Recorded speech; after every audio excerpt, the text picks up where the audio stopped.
Hello, sacred souls.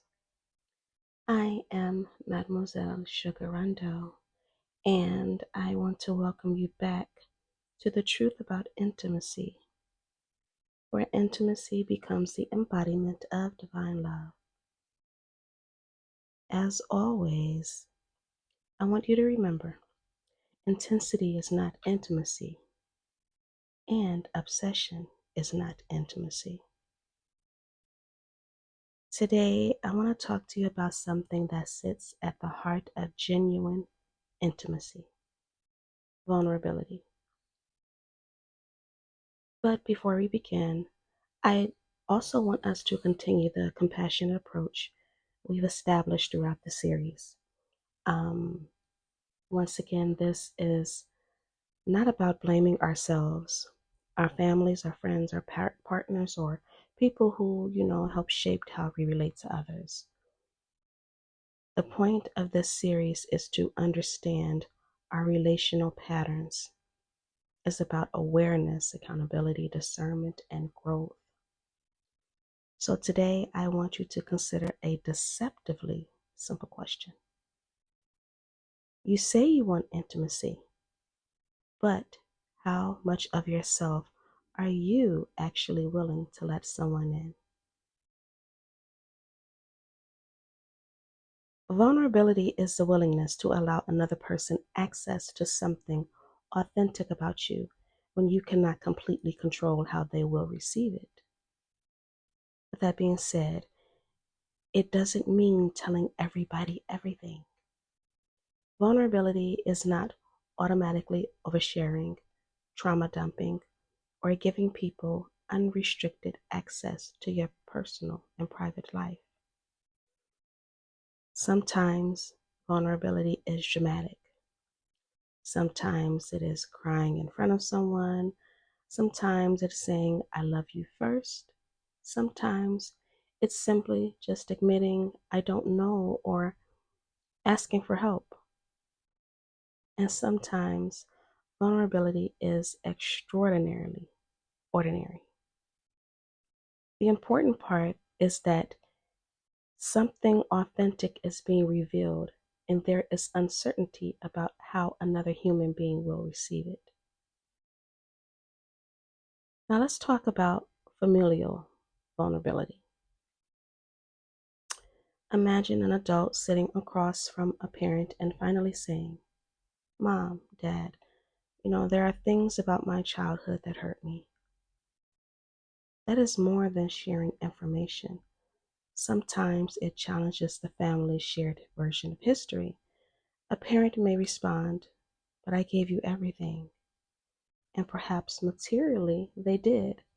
And I myself can attest to that.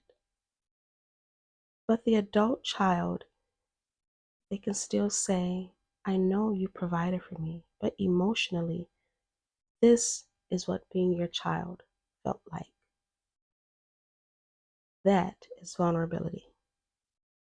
You do not know whether your truth will be embraced, dismissed, debated, minimized, or met with an apology. But vulnerability can exist on both sides. So a parent might respond, I didn't know, I was struggling, or I wish I had done that differently. In those moments, two adults can stop defending versions of history long enough to encounter each other's humanity. Vulnerability does not guarantee intimacy.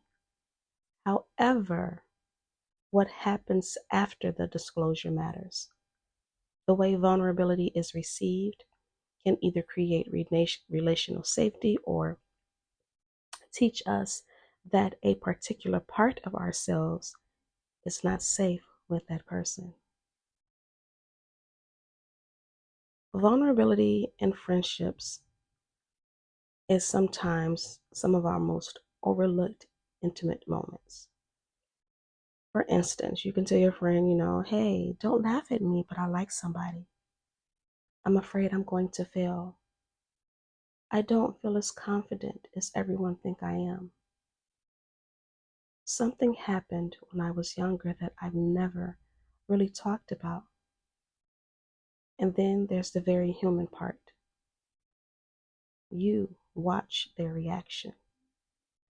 Do they listen? Do they minimize it? Do they make it about themselves? Do they laugh with you or at you? And perhaps most importantly, what do they do with the information after you leave the room? Vulnerability gives another person information about you. Intimacy develops when that information is handled with care. I also want you to think about those quiet moments with someone you love. And this is where we start going into the romantic part. You know, those Saturday morning conversations or the morning after you've spent time together when neither of you is rushing anywhere. You begin talking, don't you? About your fears, your goals, your ambitions, something ridiculous that made you laugh, what you wanted to be when you were 10, the thing you secretly want to accomplish, something that makes you insecure, something that makes you feel incredibly confident. Maybe one of you finally says, "Hey, I've never told anybody this before." Those moments can be profoundly intimate because each person is quietly saying, "Here is another piece of me." But I also want you to understand something. Vulnerability is not limited to trauma or pain. It's also, "I am happy. I'm proud of myself. I miss you. I want this. You make me feel safe. I want a future with you." Sometimes, one of the most vulnerable things a person can say, "I have feelings for you," because you cannot control whether those feelings will be returned. Now, I want to dive into something else: sexual vulnerability. Sexual vulnerability is not discussed nearly enough. A sexual relationship can exist without deep emotional intimacy, but sexual interaction can still involve profound vulnerability. Once again, think about what may be shared in that space: your body, your energy, your desires, your insecurities, your boundaries, what feels good, what does not, and what you are curious about. Also, the fantasies you may have never voiced to another person. Sometimes sexual vulnerability says more than, "Here's my body." It says, "Here is something I desire, and I am trusting you not to shame me for it." Imagine finally telling someone a fantasy you've carried privately for years. There may be a pause. Afterward, you wonder, will they judge me? Will they laugh? Are they curious? Will they tell someone else? Will they respect my boundary if I change my mind?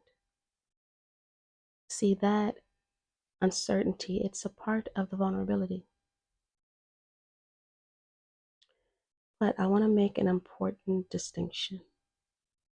Access to someone's body does not automatically mean access to their inner world. Two people can be physically exposed to one another repeatedly while remaining emotionally hidden. So I want you to ask yourself, can you be sexually exposed to someone while remaining emotionally unknown? Absolutely. That is one of the reasons physical and sexual access should never be confused automatically with emotional intimacy. Did you know that vulnerability, or should I say intimacy, is also community?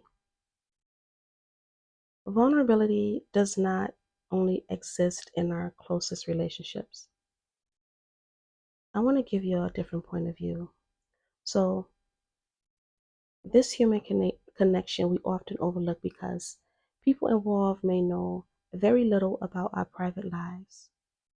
This is called community intimacy.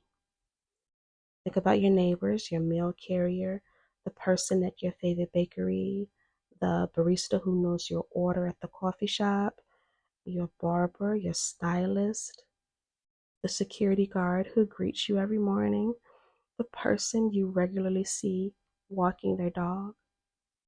You may not know their middle name. You may never have entered their home. You may know almost nothing about their romantic life. But yet, a relationship does exist. Here's an example. Hey, I haven't seen you in a few days. Everything's okay? That's something I myself ask my neighbor. She's an elderly woman, and when I don't see her, I'm checking up on her. She's a part of my community, right? See, there is something deeply human in realizing someone noticed my absence. Community intimacy reminds us that vulnerability does not automatically mean revealing our deepest pain. Sometimes vulnerability is simply being willing to react and interact.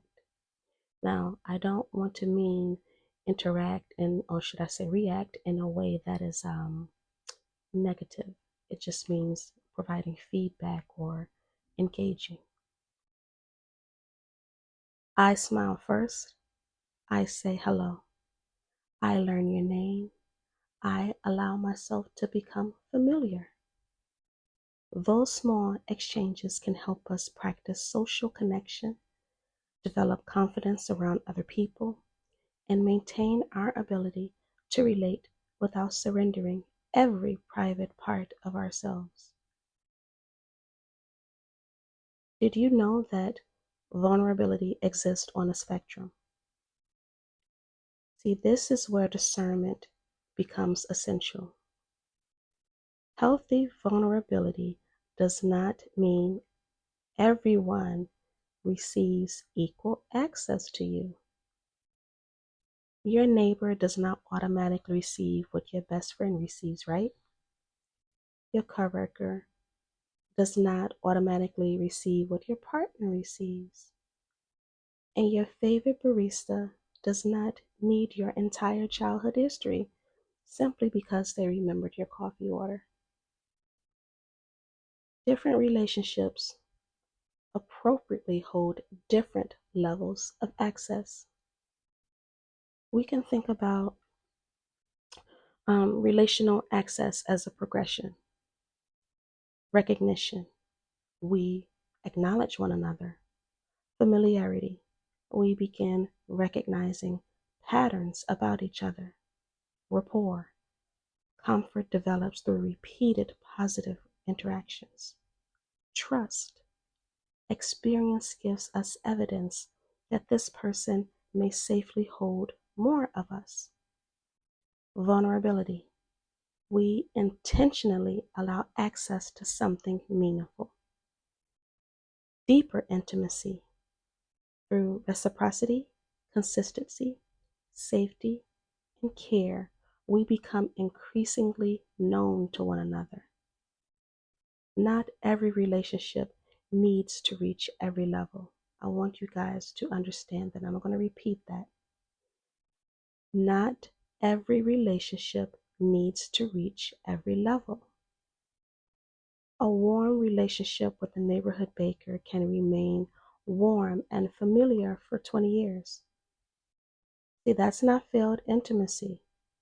It may simply be an appropriate relationship. Discernment asks, what level of access has this relationship actually earned? Now let's talk about the pandemic, okay? Because the pandemic changed how many people related to others. Before 2020, many of us experienced hundreds of small interactions without realizing how much those moments contributed to our sense of connection. The commute, the coworkers, the elevators, the coffee shops, the cashiers, the gyms, the churches, the schools, the salons, the restaurants, the neighborhood businesses. Then for many people, such as myself and those of us who are in Chicago, at least for a while, those interactions disappeared or changed almost overnight. For some, the result was profound isolation. For others, technology increased connection. Families began calling through video more often. I just didn't want to. Friends checked on one another. Online communities grew. Some people discovered that digital spaces made social connection easier. And some began questioning intimacy itself. Who do I actually want access to me? Which relationships existed primarily because of proximity? Do I really enjoy solitude, or have I become afraid of people? Which relationships survived when proximity, or should I say physical proximity, disappeared? What does friendship mean when we cannot physically be together?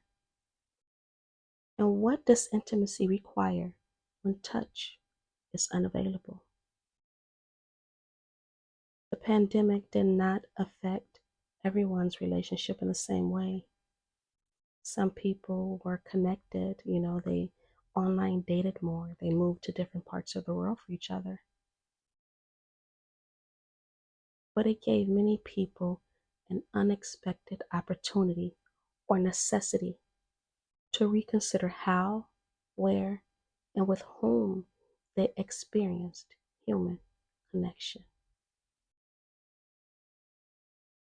There are three important stages to consider. Vulnerability. It means I show you something real. Response.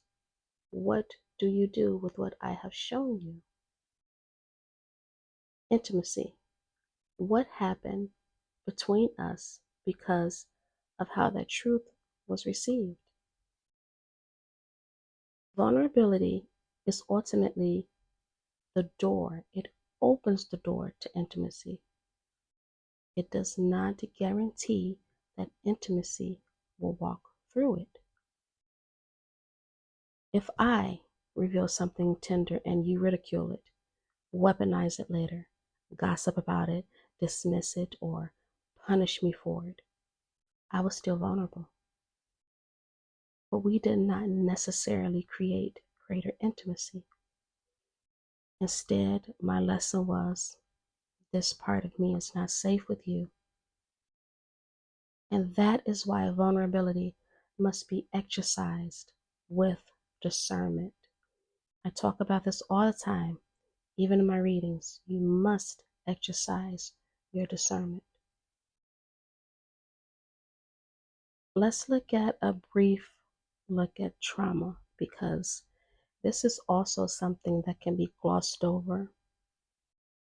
A lot of people tend to equate intimacy, vulnerability, and trauma together. Although there are parts that can be integrated, you still have to be careful with it. Sometimes difficulty with vulnerability is not simply personality, attachment style, or compatibility.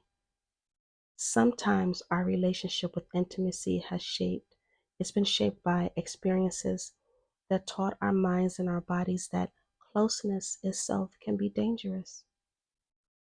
That is where trauma enters this conversation.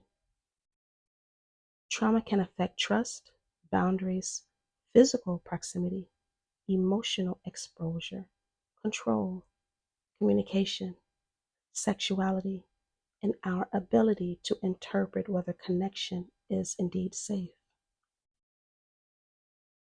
That conversation deserves more than a passing paragraph. So we will give trauma and intimacy their own discussion within the series. For now, I simply want you to understand what looks like resistance to intimacy may sometimes have a much deeper story behind it. With all of that being said, vulnerability is not the absence of boundaries. It is not giving everyone unlimited access to you. It is not proving that you are healed by exposing your deepest wounds.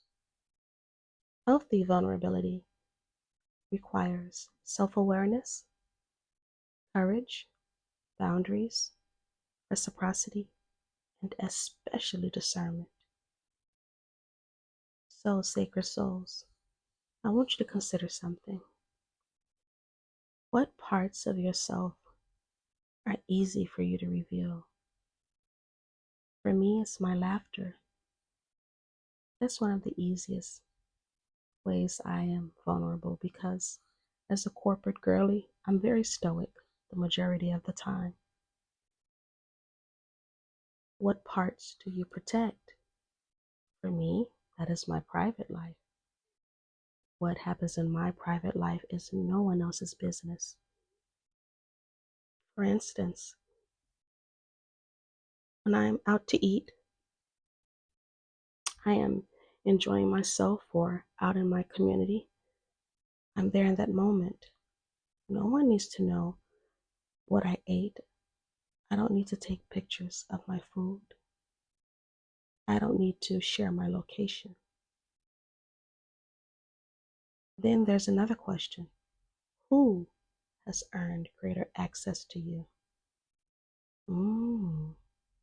Once again, for me, I am extremely discerning. When I talk about tarot, I talk about the Queen of Swords. She's extremely discerning. She doesn't let people get close that easy. Part of that is because she's been through so much crap, right? I'm the same way at times. And then you ask yourself, who may currently have access they have not earned?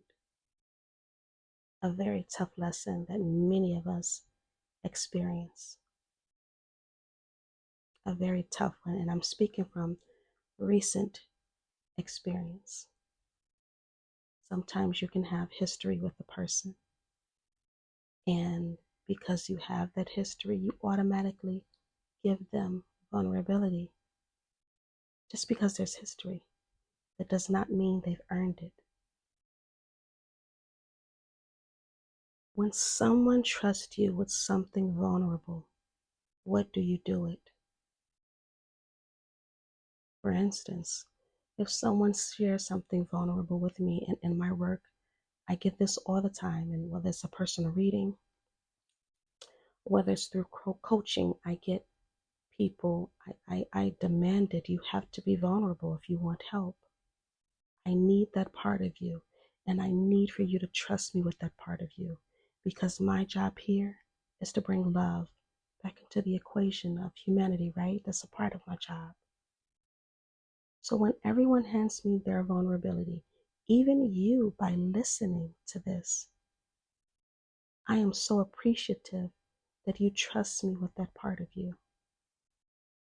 I don't go sharing and telling everyone, oh, I did an intimacy series and I talk about this and I talk about other people's problems and yada, yada, yada. No, I am trusting that my aligned audience are the ones who listen to this. So every time someone is vulnerable with me, I value that. It's so valuable to me because as a person who struggled with that vulnerable part of me for a long time, and have had many times it used against me. I have learned to value that. Okay? So when someone is vulnerable with you, please trust them. Let them trust you. Allow them trust. And then we have the most important question. If you want to be deeply known, are you willing to practice the discernment necessary to decide who is safe enough to know you? I'm going to leave you with that question until next week. So, sacred souls, I want to leave you with the blessing.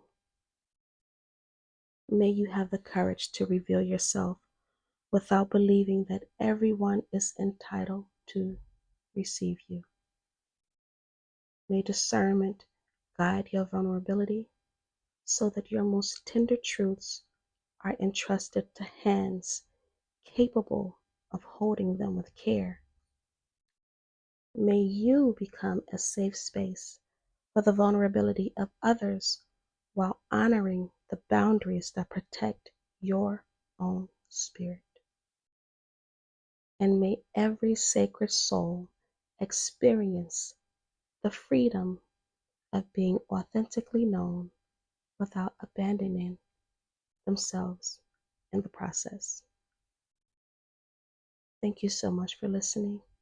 I do hope to see you again, and I do hope you get some value out of this. Until we meet again, sacred souls, please be blessed, and most importantly, exercise discernment.